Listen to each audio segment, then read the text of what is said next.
dalam hukum itu sendiri ada beberapa kajian tentang perincian sendiri. Jadi dalam hukum ada namanya materi hukum tata negara. Ini tentang aspek ketatanegaraan, mulai dari dasar-dasar negara, ideologi, segala macam, terus pemerintahan.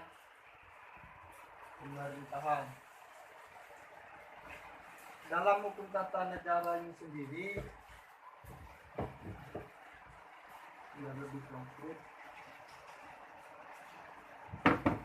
dalam hukum tata negara di sini dibahas tentang pemerintahan, satu tentang pemerintahan, dua tentang keimigrasian, keluar masuknya negara warga negara asing. Terus yang ketiga tentang masalah keuangan negara, keuangan daerah, keuangan desa, segala macam. Terus yang keempat tentang pengawasan. Ini peran DPR, BPK, dan lembaga pengawasan lainnya.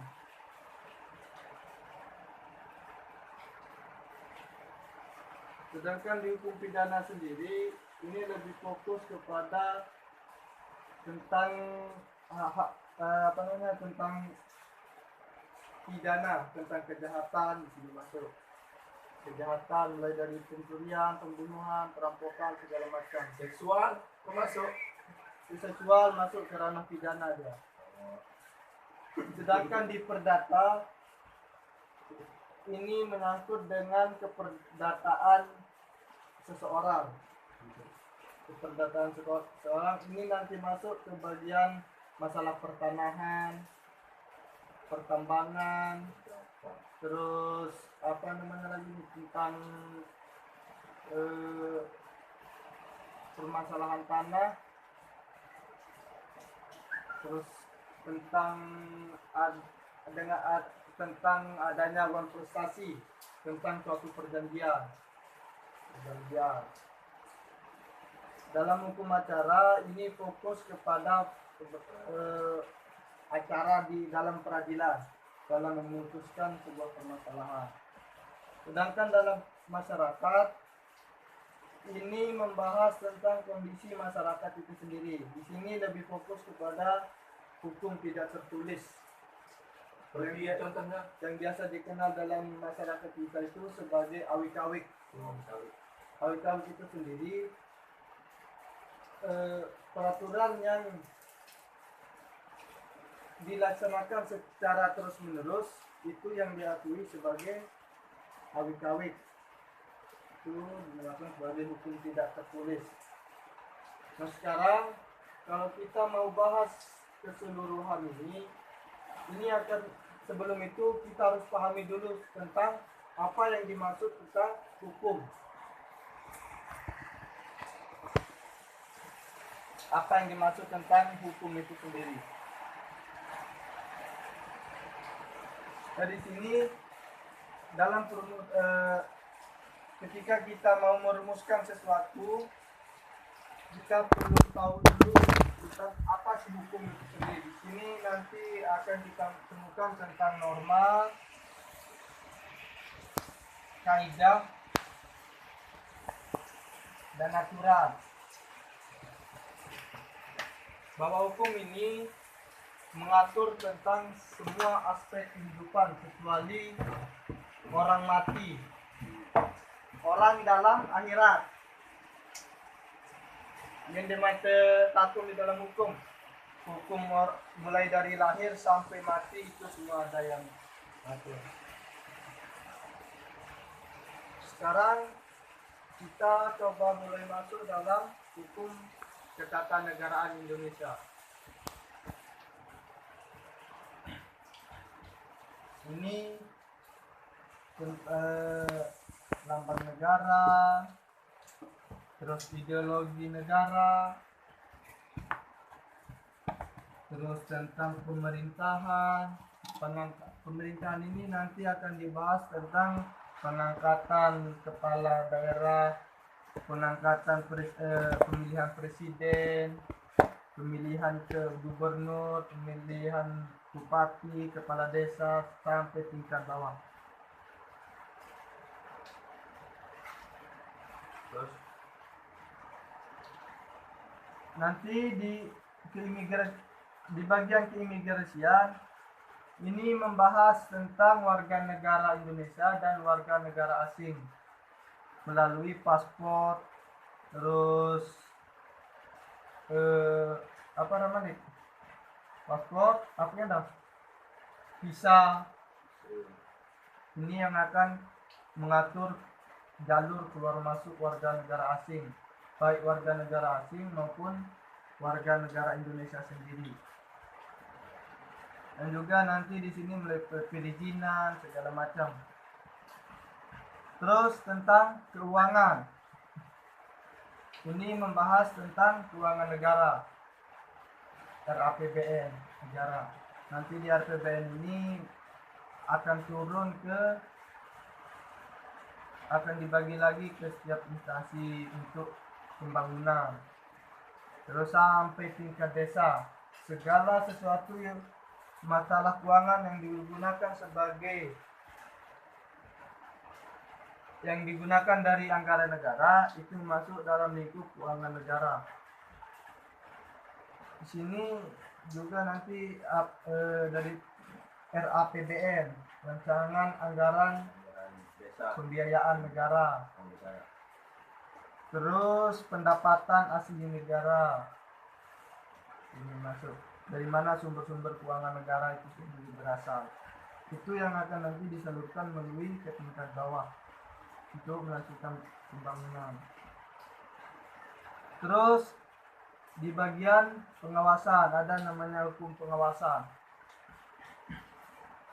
Di sini peran dari DPR sendiri sebagai sebagai wakil dari masyarakat di tingkat ini. Terus BPK, Badan Pengawas Keuangan. Terus nanti di sini peran juga MK, Mahkamah Konstitusi, sebagai pengawas tentang peraturan. Terus Mahkamah Agung. Dari LSM sendiri ada namanya ICW. ICW di bagian penguasa. Misalkan anak lamun ombudsman itu Nah, ombudsman dia masuk ke dalam pengawasan juga dia. pengawasan Ombudsman dia masuk ke dalam pengawasan pemerintahan pengawasan tentang kinerja kepemerintahan. aturan-aturan ya. Lebih condong kepada empirisnya dia. Mulai dari pengawasan sekolah misalkan pencairan dana BOS, terus pengangkatan pegawai. Ini nanti juga menyentuh kepada pihak kepolisian juga dia kerjasama. Ombudsman dia ranahnya ke pengawasan kinerja pemerintahan. Apabila dan inspektorat Kalau inspektorat jenderal itu sebagai pengawasan di tingkat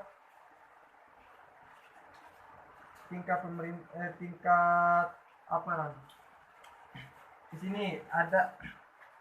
Kalau di pemerintahan sendiri BPK ini bagian pengawasan ya, bagian pengawas keuangan. Kalau inspektorat ini pengawasan di bagian internal instansi. Jadi di setiap instansi pasti ada inspektorat jenderal tersendiri. Itu tindak lanjut dari BPK sebagai yang di bagian pengawasan keuangan. Nanti inspektorat jenderal itu akan melapor ke BPK sesuai dengan di bagian provinsi kabupaten masing-masing, sesuai dengan instansi. berarti kalau ombudsman itu dari semua instansi. Ya, yang ombudsman yang menyangkut tentang semua aspek pemerintahan. Semuanya. Ya, pengawasan. Karena kita sebagai masyarakat sendiri juga masuk ke dalam pengawasan. Ketika ada permasalahan di desa, kita mengawasi langsung.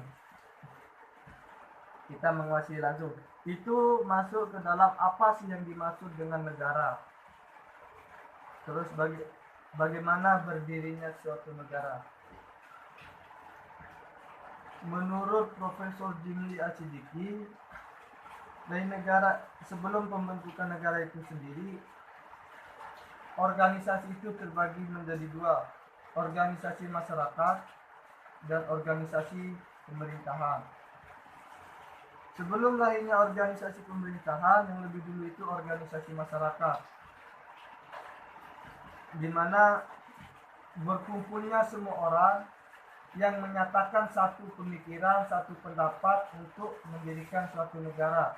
Perlu ada wadah sendiri untuk untuk mengelola.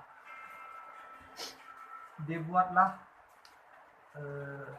ada pimpinan khusus, biasanya kan dibuatlah presiden. Nah, di presiden ini tidak mungkin tidak ada sebagai pembantunya di sana. Maka muncullah wakil presiden, menteri, pejabat lainnya yang ada di setiap instansi sesuai dengan bidang masing-masing. Nah, ini muncul lagi karena masyarakat merasa tidak akan percaya dengan pemerintahan, karena di sini mulai dari penegakan terus peradilan di sini dipegang oleh presiden. Maka muncullah sebagai perwakilan dari masyarakat itu sendiri. Perlu ada perwakilan untuk sebagai sambung tangan dari masyarakat pemerintahan. Maka dibentuklah Dewan Perwakilan Rakyat, disingkat DPR. Nah, fungsi DPR ini sendiri membawa aspirasi dari masyarakat. Apa yang menjadi kebutuhan dari masyarakat itu sendiri, itu yang akan dilaporkan ke presiden. Ini nanti akan masuk ke dalam bagaimana perancangan melalui fungsi DPR ya.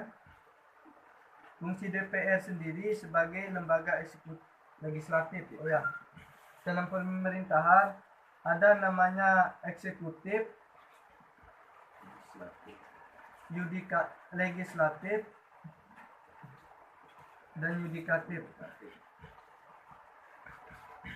Nah, eksekutif ini dia yang melaksanakan pembangunan ya, seperti presiden, gubernur, para menteri, kementerian, gubernur, bupati sampai tingkat bawah itu RT.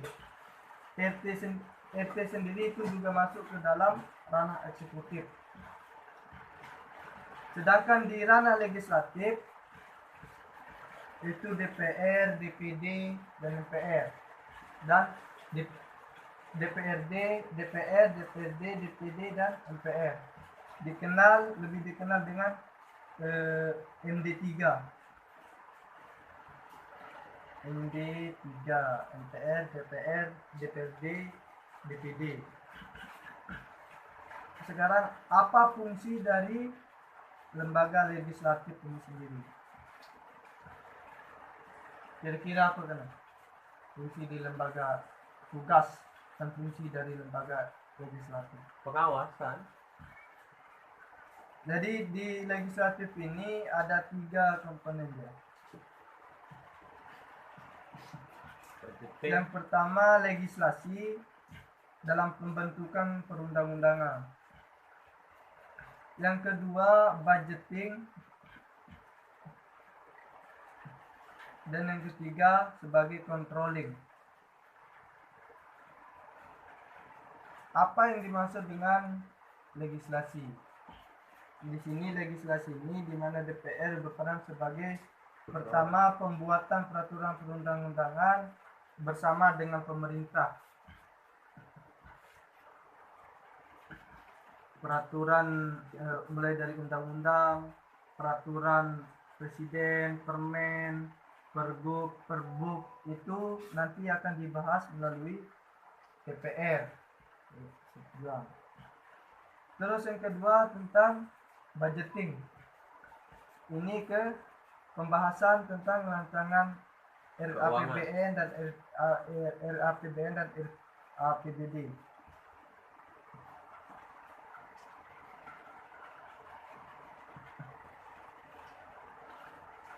Program-program yang diusulkan oleh pemerintah yang akan dijalankan itu nanti masalah keuangannya disetujui oleh DPR. Terus anggaran negara, anggaran daerah, intinya semua keperluan keuangan yang digunakan untuk sebagai pembangunan itu nanti disahkan melalui DPR lewat Komisi 9 bagian keuangan. Terus ada tentang controlling sebagai pengawasan, di mana DPR sendiri diberikan amanat oleh masyarakat untuk membawa aspirasi dan menjaga kinerja pemerintahan. Nah, di bagian pengawasan ini mulai dari penggunaan anggaran, terus Penggunaan undang-undang. pelaporan anggaran segala macam. Makanya di semua pelaporan tentang keuangan dan pembangunan yang dilakukan oleh pemerintah itu nanti akan dilaporkan melalui DPR. Misalkan contoh dalam hal pembahasan keuangan, di sini di keuangan nanti pemerintah akan melaporkan masalah penggunaan anggaran melalui DPR, lalu diteruskan melalui BPK. Nanti jika ada penemuan di BPK terhadap kecurangan atau penyalahgunaan keuangan yang dilakukan oleh pemerintahan, itu nanti dilaporkan kembali ke DPR. Sebelum nanti DPR akan melanjutkan lagi ke penegakan, misalkan ke MA, terus MK, KPK. Ini lembaga resmi pemerintahan. Mahkamah Agung, Mahkamah Konstitusi, KPK. Mahkamah Agung ini ranahnya lebih ke keputusan, kajian keputusan pemerintahan.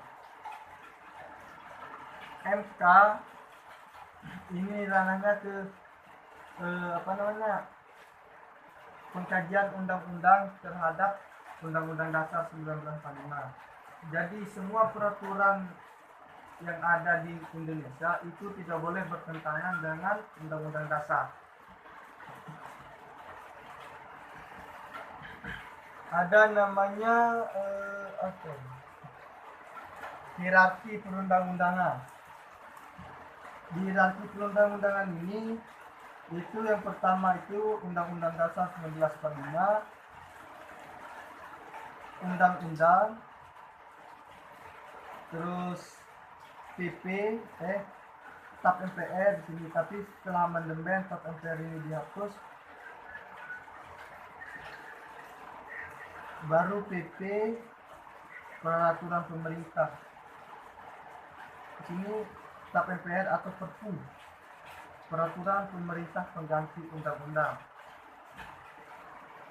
PP, Permen, peraturan menteri, baru Pergub, Perbob, dan tingkat bawah sampai Perdes.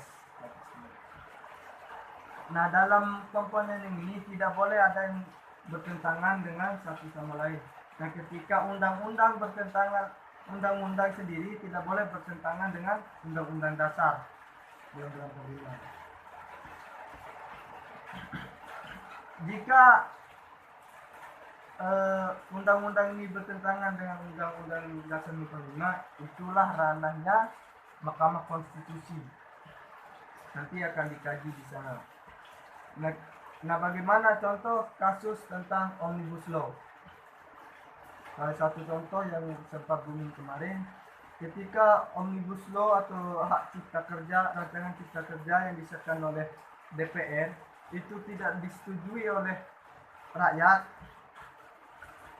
nanti pemerintah akan mengeluarkan Perpu untuk menyampingkan, untuk membatalkan undang-undang itu sendiri.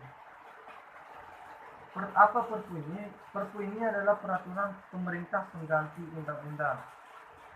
sebagai senjata untuk ini pembatahan terhadap undang-undang karena bertentangan dengan kondisi rakyat di bawah.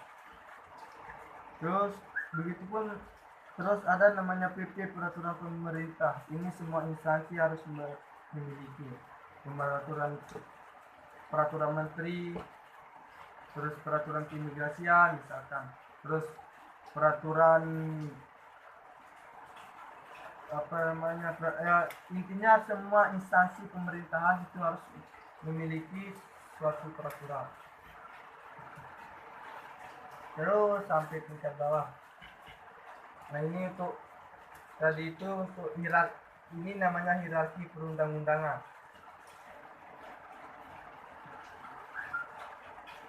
Fungsi MK sendiri yang lain juga ada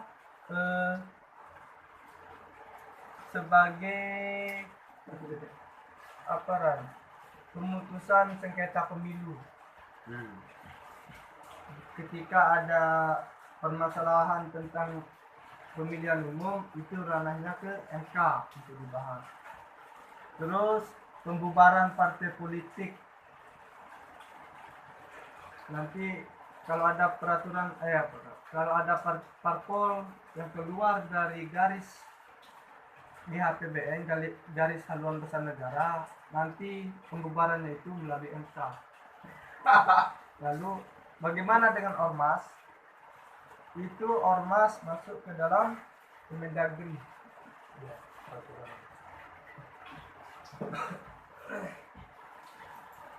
Alwi yang tata negara ya.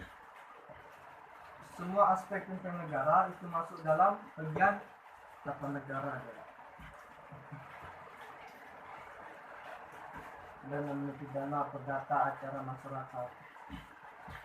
Ini ada satu lagi yang sedang diikut tentang hukum internasional, hubungan antara negara dengan negara lain.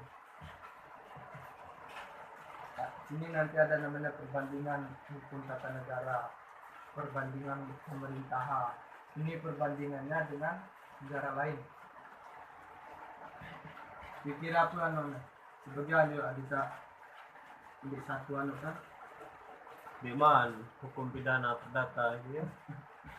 Belum lagi pidana perdata acara masyarakat.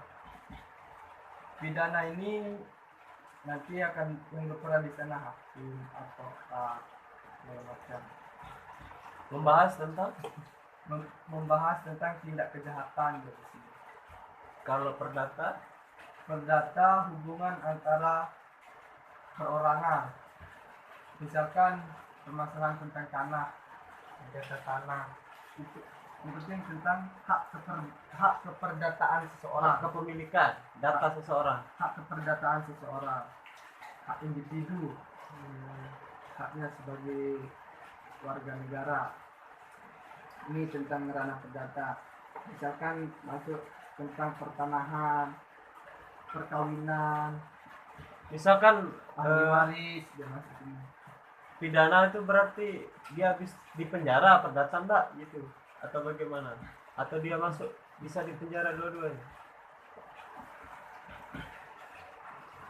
Nanti di pidana ini sendiri tindak sebenarnya itu masuk ke pemenjaraan.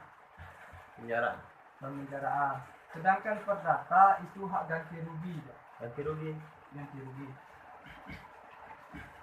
Misalkan nanti tanah perdata tentang sengketa tanah misalkan di sebidang tanah yang bersengketa ini ada bangunan yang dibuat oleh satu pihak misalkan. Nanti satu pihak yang menuntut ini sebelum selesai perkara itu merobohkan bangunan, itu nanti bisa masuk ke pengerusakan, dia akan lari ke pidana. Oh, sama yang di ini kan? Ya. Kasus Tentan misalkan kan. Tentan ya. Permasalahan tanah itu, permasalahan tentang hak milik itu lari ke perdata. Sudah dirusak kan? Tapi ketika ada pengerusakan tanpa sebelum ada keputusan, mungkin sudah ada keputusan. sebelum ada keputusan itu nanti larinya ke pidana. pidana. Pengerusakan itu bisa kena penjara dia. Kecuali kalau dia sudah ada mufakat gitu, sudah ada Nah. kesepakatan. Dalam Atau misalkan kalau dia sudah kalah berarti boleh dirusak gitu. alurnya itu sebelum proses peradilan ada jalur tentang mufakat, apa sih? Tentang kompromi lah, supaya ada perdamaian sebelum lari ke Ranah hukum. ranah hukum. Tetap dia sudah masuk di ranah hukum, tapi alur hukum, alur pengadilan ini ada apa nih? Aku lupa kan. Musyawarah lah, Musyawarah Kekeluargaan. antara kedua belah pihak untuk mencari kesepakatan perdamaian, baru masuk ke pra peradilan. Pra peradilan ini untuk pengkajian apa namanya, lebih lanjut dari itu. ya lebih lanjut, ini nanti masuk tentang benar enggak suatu perkara ini terjadi, dan nanti masuk kepada peradilan, pemeriksaan saksi, alat bukti, segala macam, baru masuk ke penuntutan. Setelah penuntutan baru pemutusan menang atau kalah.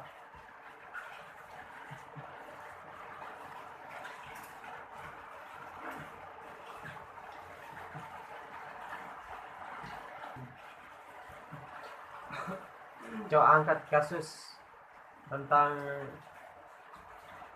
apa misalnya, tentang jiwahan ya, tanah biasa ya. Misalnya angkat tentang Habib Rizik. Nah, Habib Rizik itu tergantung bagaimana penggolongan. Tahu lah. Jika disebut dalam sebagai makar, istilahnya kan, makar itu nanti masuknya ke bagian tata negara. Jika ada pengerusakan terhadap aksi, demo membela HRS segala macam, itu masuk dalam pidana, Di penjara itu. Di penjara. membuat gaduh dan Provokator ya. Keresahan. provokator, terus dikira akan mengganggu ideologi negara, itu ranah ke HPN. Lamun ana hukum acara Apakah termasuk Kalau hukum acara ini lebih spesifik kepada sistem peradilan, tata cara peradilan. oh cara Tata- berarti lebih Cara- spesifik di acara di pengadilan itu, Nah, bukan di luar dari bukan dari kehidupan masyarakat. tetap nanti dia menyentuh kepada ini, tapi untuk materi tentang acara ini dia lebih fokus kepada sistem beracara di peradilan. Bagaimana pengadilan gitu ya. Peran hakim, peran jaksa, peran terdakwa, penuntut umum, segala macam. Nanti di sini misalkan dalam hakim ada aturan lebih lanjut, ada peraturan khusus tentang kehakiman nanti. Perdata masuk peraturan advokat, mulai dari kode etik, terus masalah kerjasama tentang advokat dan klien. Namun itu masyarakat ini lebih condong kepada awi-awi awik-awik, dia masuk ke dalam masyarakat. Ini lebih fokus diserahkan kepada kepala adat, kepala suku. kepala desa begitu. Bukan kalau kepada desa dia masuk dalam jenjang pemerintahan. Tapi kalau masyarakat ini kebanyakan itu lebih ke kepala adat, kepala suku. Ada aturan tersendiri. Hukum masyarakat ini lebih menggunakan dia hukum tidak tertulis, ada namanya hukum itu sendiri dibagi menjadi dua, hukum tertulis dan hukum tidak tertulis. Nah, hukum tertulis ini aturan yang dibutuhkan, misalkan undang-undang, peraturan, jurisprudensi, pendapat para ahli sarjana hukum, pendapat para hakim. Sedangkan hukum tidak tertulis ini keyakinan yang dipercaya, aturan yang dipercaya dan dilakukan secara terus-menerus, itu yang diterapkan, itu namanya hukum tidak tertulis. Contoh al-kawin desa yang mengatur, itu tidak tertulis tapi dia dipatuhi untuk tidak dilanggar oleh masyarakat. Itu lebih hukumannya itu ke hukuman sosial biasanya. Kanggun mereka. Dulu dosen ketemu. Gara. Ini tentang bahkan Hukum ngerokok di media apa mengatur di mana itu? tidak, kalau tentang etika apa segala macam itu ada peraturan khusus ya biasanya tentang kepribadian. Kalau misalkan dalam diskusi, kan sebelum kita melakukan diskusi Ada aturan dulu ya. ada aturan yang kita sepakati, tidak boleh merokok apa segala macam. Oh, nggak ada aturan misalkan di pertelevisian di Kalau masalah pertelevisian apa segala macam itu nanti masuk kepada undang-undang ITE. masuk lah. Hah? Kamu Ya, mesti ini tergantung kesepakatan forum, oh tidak dari Perjanjian. tergantung dari luar. perjanjian belajar, ya, pembelajaran. Banyak juga dosen yang mengajar merokok, ya. Lu ya baca. Tapi tergantung dari kesepakatan antara guru dan murid. Kesepakatan antara guru dan murid. Kalau kita murid itu murid. Itu jelas. Murid, oh silakan merokok. Kamu murid tuh. Hanya aku perikon apa itu tuh? Wah, Binil. no ya.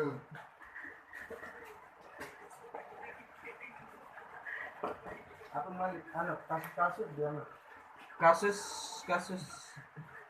biasa nih, kasus tanah biasa lu.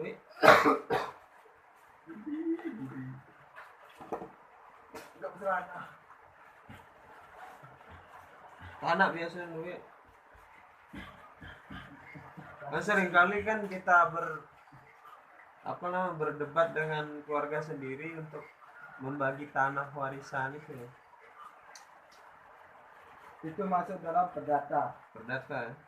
Ada materi tentang ahli waris.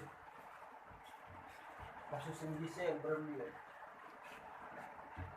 Kenapa dia dipenjara? Kan itu juga hak pribadi. Nggak Sosial lah gue dia. Kasus bisa. Dia sosial. 19 detik itu. Di sana di dahulu hukum di Indonesia ini masih menggunakan hukum kolonial Belanda. Semuanya itu tata Ya, negara. Satu-satunya aturan yang tidak diatur itu adalah aturan tentang hubungan intim, Seks. seks. Itu tidak diatur dalam aturan umum. Tapi ada aturan khusus sendiri yang mengatur tentang itu, tentang hubungan, misalkan perselingkuhan, perzinahan segala macam. Itu nanti akan lari ke lebih condong ke ini, hukum masyarakat. Sedangkan kasus desain, Ariel segala macam itu ke undang-undang ITE, dia melanggar undang-undang ITE, bukan tentang perzinahan. Oh, masuk ke ITE aja. Penyebaran video porno. Apa yang dimaksud dengan ITE ini? Ini tentang apa namanya? Tentang sosial media lah. Penyalahgunaan terhadap sosial media, alat elektronik.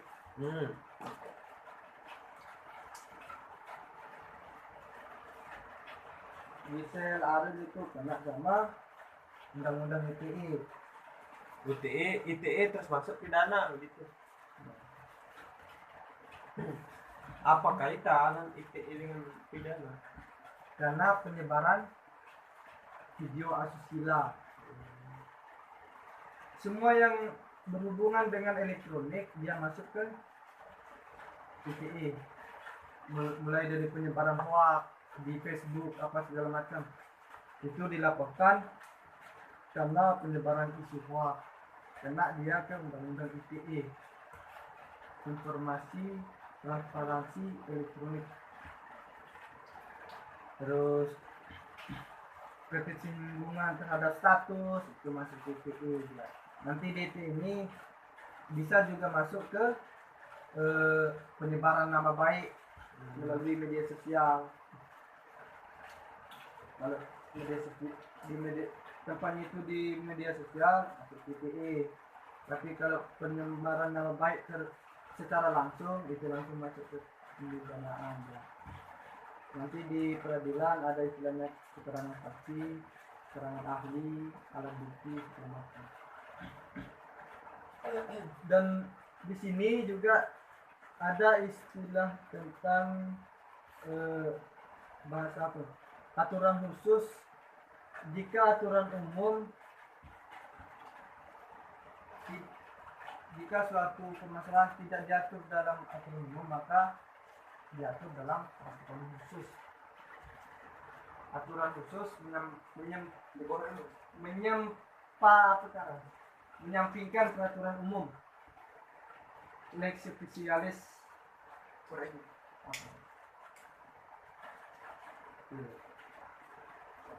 Bagus.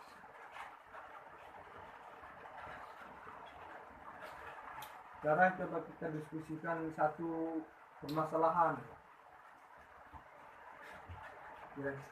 Kira-kira apa permasalahan di lingkungan kita? Nanti kita jabarkan kemana ranahnya dia masuk di antara lingkungan. Kebanyakan Sini juga ada peradilan tersendiri. berdui peradilan tersendiri ya. Hukum tata negara dia ke MA, ke MK dia. Terus pidana di peradilan umum. Di peradilan umum itu ada yang menyangkut tentang pidana dan perdata. Peradilan militer. Masuk ke peradilan umum. Peradilan militer, peradilan khusus ya. Masuknya. Peradilan tentang ini pemerintahan, peradilan umum dan peradilan khusus. Berarti ketika aparat penegak hukum melakukan pelanggaran itu yang mengatur di peradilan Khusus ya. Nanti di sana di setiap setiap profesi ada peraturan profesi itu sendiri. Ketika melanggar itu nanti melanggar kode etik profesi. Itu nanti tergantung misalkan profesi dalam lingkup pemerintahan nanti masuk ke ini tata negara. PTUN, Peradilan Tinggi Tata Usaha Negara. Seperti sekolah gitu. Urusan pejabat, terus ketika ada orang yang dimutasi, jika ada rasa Diskriminasi. bukan ada rasa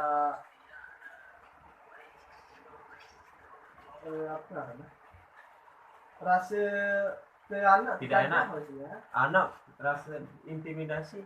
Bukan. Intimidasi itu nanti ada penjabaran khusus. Makanya sebelum kita itu kita harus tahu ini. Cabang-cabang ambil nak tamu. Kita harus tahu penjelasan ya.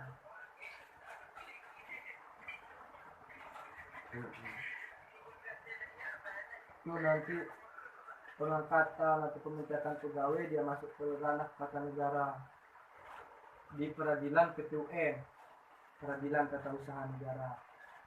Guru, bupati segala macam nanti itu di peradilan tata negara.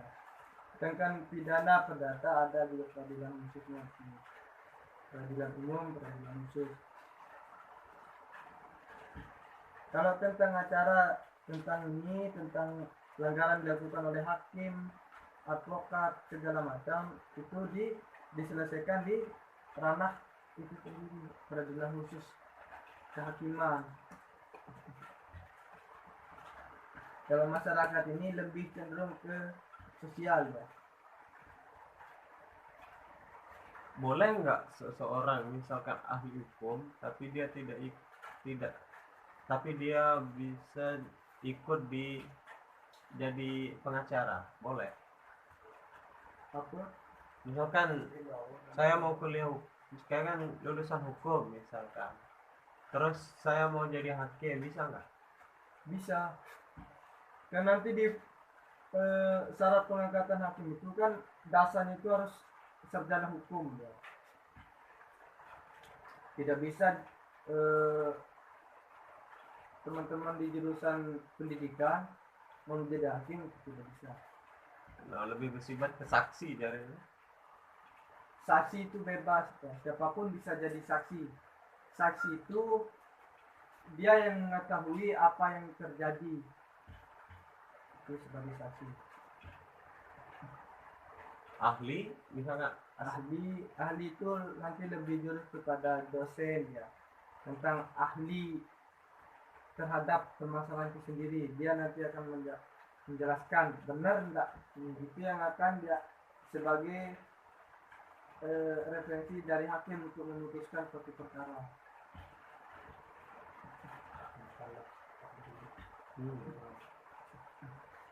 Luas jauh hukum ini. Kalau mau jadi hakim, advokat, nanti di advokat itu sendiri ada namanya PKPA, pelatihan kejuruan advokat. Jadi sebelum jadi advokat harus melalui PKPA dulu. Setelah itu PKPA Seleksi gitu kan? magang, caranya magang 2 tahun, terus ijazah 2 tahun, nanti baru disumpah sebagai advokat. Nanti di sana akan ada kartu advokat, dia yang boleh masuk ke Peradilan. untuk ini mengatasi Permasalahan. klien, mendampingi klien. Kalau belum punya kartu advokat tidak bisa.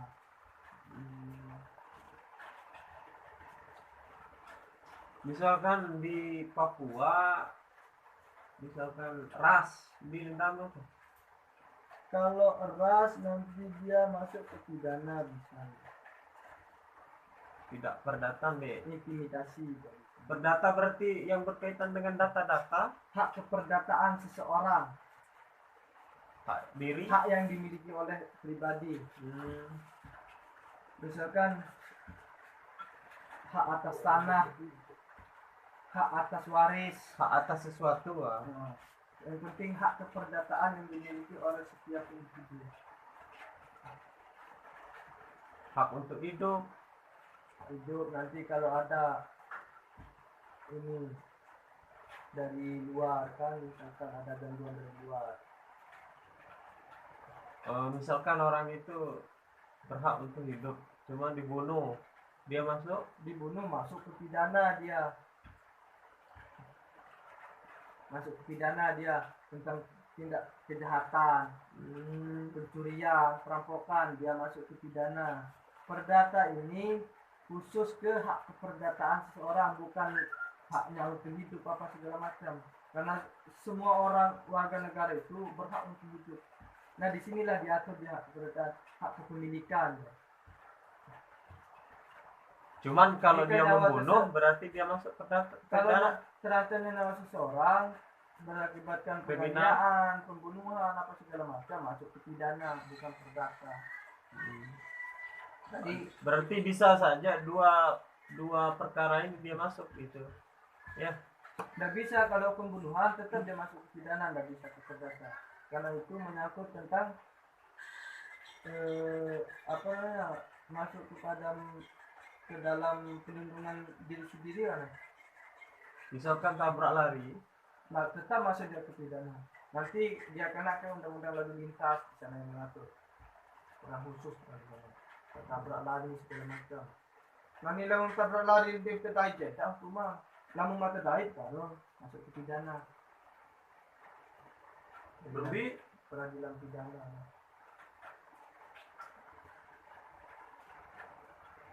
Tapi kebanyakan kalau di sekitaran kita ini kan kalau misalkan tabrakan, kita melalui musyawarah perdamaian antara kedua belah pihak.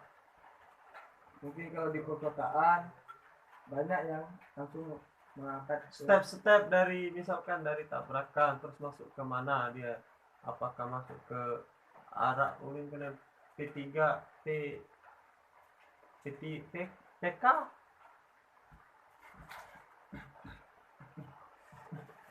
untuk masuk ke pidana itu dalam step-stepnya. dalam kalau PK itu peninjauan kembali ketidakpuasan terhadap putusan pengadilan sebelumnya. Misalkan sekarang salah satu kasus misalkan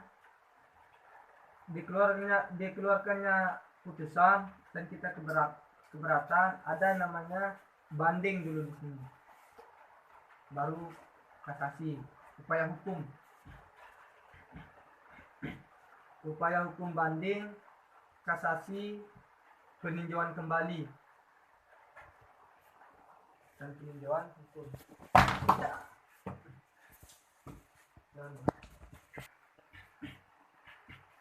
Nah itu hukum, terlebih dahulu kita harus mengetahui tentang dasar-dasar hukum itu sendiri. Nanti kalau kita mau dihadapkan sama kasus atau permasalahan, bisa kita tempatkan di mana nih. Misalkan pembunuhan, nanti masuknya ke pidana. Tentang kepegawaian masuk ke lingkup tata negara. Peradilannya di sini PTUN namanya, Peradilan Tata Usaha Negara.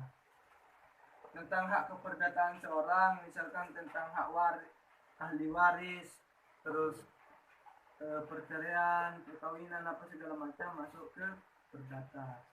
Sedangkan kalau acara ini lebih khusus ke bagaimana sistem dalam beracara. Nah, sedangkan kalau hukum masyarakat ini lebih ke sosial ya, lebih condong langsung ke masyarakat.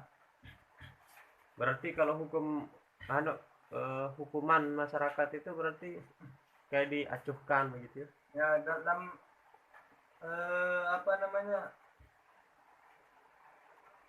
tuntutan ini dah hukuman bagi masyarakat itu lebih condong ke hukuman sosial. Sosial ya? Kita lebih kenal dengan hukuman sosial ya. Hukuman. Bisa tidak disapa sama masyarakat, bisa dicemooh sama masyarakat, itu namanya hukum sosial. Ini lebih aturan ini lebih condong kita menggunakan hukum tidak tertulis, hukum adat. Ya, jadi itu tentang sedikit tentang dasar-dasar materi hukum pada malam ini. Sekian, terima kasih. Assalamualaikum warahmatullahi wabarakatuh. Tempat kita untuk teman-teman semua yang ingin kuliah tentang masalah hukum, masalah masyarakat atau apa yang ingin kita diskusi, mari berkunjung ke posko kita di Rumah Belajar Pacu Pasu yang beralamat di Balimuntung 2, Desa Kawu. Tempatnya itu di Bat Santre.